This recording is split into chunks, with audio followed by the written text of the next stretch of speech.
So, yun. Okay. Magandang araw po sa inyo ngayon mga katropang ubas. Today is March 13, 2025, Thursday. Kung naalala po ninyo sa mga madalas ko ni-live, yung green up natin na Nadesca, ito po yun. Oh.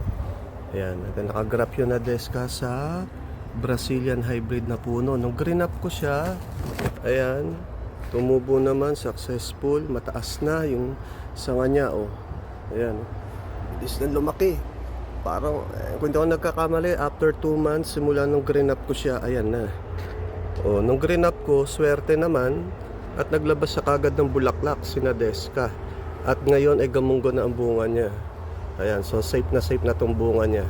So sana magtuloy-tuloy pa rin para makita na natin kung ano itsura ng bunga ni Nadesca. Sa pinakikita ni Nadesca ngayon na bunga, mahaba naman yung kanyang mga berries. So malalaki palagay ko ang bunga nito. So ayan ang ating Nadesca na green up kay Brazilian hybrid. Yan, ganyan na sa kahaba. Yan yung nasa PC na dilaw na yan. Ayan. So sana maalagaan natin to para makita natin yung bunga ni Nadesca.